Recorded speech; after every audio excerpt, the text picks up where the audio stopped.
e4, the most common move, e5, and knight to f3. These are the most common moves, but now this gambit, pawn to f5, is the Latvian gambit. It is a gambit that is so rare that your opponents might be left confused. Our first trap starts with bishop to c4. What we're gonna do first is take the pawn on e4, and if they take the bait on e5, queen to g5 attacks the knight and the pawn on g2. What they're gonna do is try to take the pawn on f7 and try to trap a rook. And what will happen there is that we will take the pawn on g2, knowing that we will also take the rook if they take our rook. But if they go and try to guard their rook, we go pawn to d5, attacking their bishop. Most likely they will take. And we will go bishop to g4. This attacks the queen, and most likely they will block. And we will go bishop to e7. What will most likely happen is that your opponents will lose because of the amount of pieces that they are being put pressure on. If they first take with the bishop on g4, bishop to h4 is mate in 1. Because after rook to f2, queen to f2 is checkmate already. But instead, go queen to e2. We're gonna go bishop to h4. Attack the king. They have to move the king to d1, and then we're gonna take the queen on e2, and the pieces are trade. They take. We take back with the bishop, and now we got this dominating center where the king moves, and we're just winning. What if none of that happens? What if knight to c3 happens? Trying to defend the pawn on e4. If we were to take the pawn, they will most likely take this pawn because we're attacking their knight. Okay, good. So what will happen next is we'll dominate the center with pawn to d5 and attack their knight. So they have to escape with their knight. With knight, c3. And we are gonna go pawn to e4, attack their own knight. Now, as you can see, the center is just direct for them, and their knights are just running around, losing some tempo, and we have a very, very solid center that if they go move their knight, we can just go knight to f6, just gonna go pawn to c5, and just dominate the center yet again, and they have to move their knight. We could also use the bishop, but get attacked, but we're still gonna go move back here, but that will open some more attacks in the future if you guys want to. And what will happen is that our pawn structures are so solid that it will just go avalanche the opponent and be checkmated, or just resign because of the pressure. Now, if that does not happen, but instead a solid move d3, we have to wait a little with knight to f6. And now, they are gonna go knight to f3, that's fine, we're gonna go knight to f6. We're still gonna go knight to f6, no matter what, because if they take, we're still gonna go here and attack the pawn. Now, that's the game plan of this Latvian gambit if they go very solidly. And if they go bishop to g5, we're gonna go bishop to b4, trying to pin the knight to the king on e1. And if they go pawn to a3, attacking our bishop, no worries, we're just gonna trade that bishop because they're gonna have the double pawn structure anyways. And we're just gonna castle. Cannot castle long because of course we traded our pieces here. And of course the rook will be open for us to be checkmated. So we're gonna instead castle here on this side of the board, short castle. So I'm just trying to show you the best moves right now. So what if not d3, knight takes e5 happens. We are gonna go queen to f6, trying to attack the knight on e5, putting some pressure on it, and what will happen is that your opponent might crumble. Because after d4 trying to defend their own knight, sometimes they do this, we are gonna go pawn to d6, they remove their knight from the board, and we're just gonna take the pawn e4. They might go attack our pawn with knight to c3. We're gonna defend it with queen to g6, and also attack this pawn. And what will happen is that they go bishop to e3. We go knight to f6, trying to develop another piece while also trying to defend this pawn again. And if they go here, no worries, we're just gonna go and develop our bishop on e7, and we're just gonna castle. And what will happen is that we'll avalanche these knights and avalanche this king using these two pawns over here. And still, we're winning at this position because and be checkmated by this avalanche of a pawn. In a different situation, if this happens, they could go queen to h5. Scary, right? Not really. We're winning because we're gonna go pawn to g6 that attacks both the knight and the queen, and we're just winning. They have to move the queen, and we're just gonna take the knight, and it's very free. There's also some instances where they just go knight to f3, going back. We're just gonna take the pawn on e4, and this is much a better situation because of course you're attacking the knight and you took a pawn. You just took a pawn. In this line, this is bishop e3.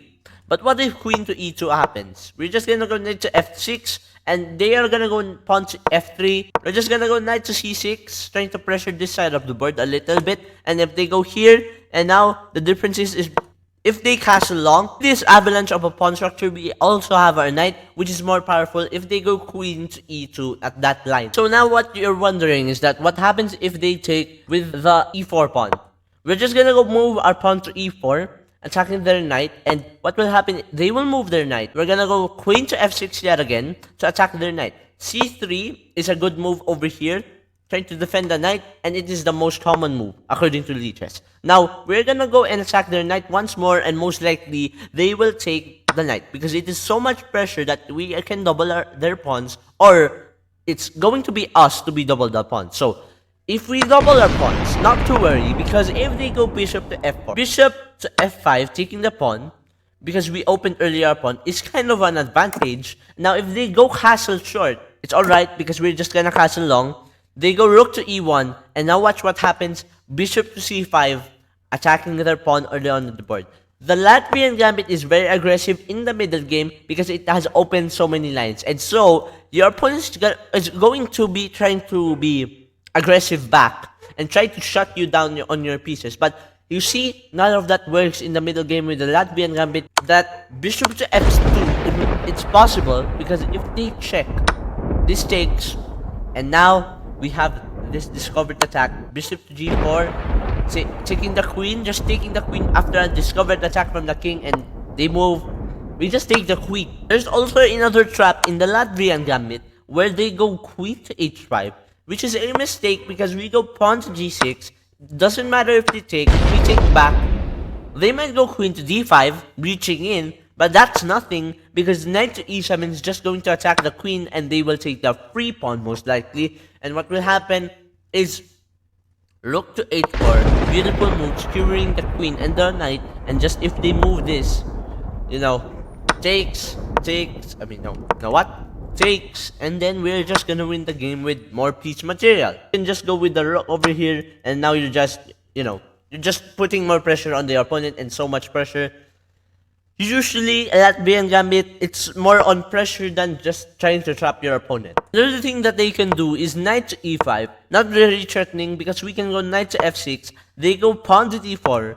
We go pawn to d6, attacking their knight. Their knight must move, and so if their knight moves, we take the pawn at f5. This is a tempo, taking a pawn and developing. Now, we're not only attacking the knight, we're developing and taking a pawn. That's crazy. But if queen e2 happens, that is still the same thing because we're just gonna unpin ourselves using the queen. And if they go knight to d4, again, we are gonna go knight to c6. They take. What happens? We take back. They go knight to c3, and luckily we'll just take the pawn again back to our side. And now, if they go pawn to d3, not to worry because we're just gonna take the pawn. And this, if they take our queen, but folks, we're just gonna take with a knight. Extra development, they go take our pawn. So, you take the bishop, they take back, we castle. So, that's how the game works, and yeah, the pawn is so weak. So, that is how the Latvian Gambit works. What we did earlier over here might be really dangerous, but it is a trap, so I'll accept that a while ago. But, it is much more cheaper to go with knight to f6, and what usually happens there is d3, we go pawn to f5, they go knight to b3, we take the pawn on d3, they take back, and so much so that this pawn is almost going to fork, but we go knight, pawn to d5, and now there's so much pressure, like, this is a fork, we can just take the pawn if they don't want a fork, like literally. There's also bishop to c4, not of my concern, but we're just gonna pawn to c5, avalanche them like earlier, but this time with a bishop, and now there you go, bishop to b5. This is not really threatening because you could just go knight here, an aggressive position, or you could just go move the king so that, you cannot double your pawns and also to develop your knight. And most likely you are just going to get out your bishop, rook to e8, and manually castle to make your king safe, of course. And still though, with this, we are more powerful than white because, of course, we have this very good avalanche that might make white trap, and also this center pawn that is going to break white's position. And of course, not to forget, we have a more open play than them, because look at them. They're almost all of their pieces are on the back rank with. There's also a funny line d4. We go knight to f6. They take, we take back. Not to worry, because this check is nothing to worry, of course. We are gonna go pawn to g6, attack their queen. If they take our knight, we go knight to f6. That's attacks the queen. Now, folks, if they go back, we can take their knight. We can take their knight. What will happen is that they take. And for some reason, most opponents just fall for this trap right here. Bishop to g5. And just blunder this.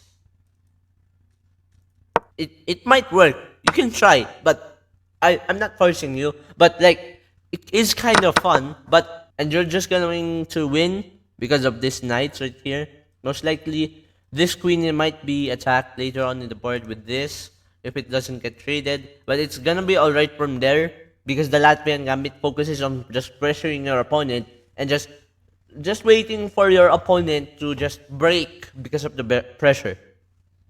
So the main goal of the Latvian Gambit is to pressure your opponents until they literally break. And also, not only that, Latvian Gambit, you have to guard this square over here to avoid from the queen being obliterated by the queen. And yeah, I think I covered all the traps and lines of this Gambit as far as I can tell. And now, see you guys in the next video. I hope you enjoyed, and if you did, please like or whatever. Peace out. Thank you guys for watching.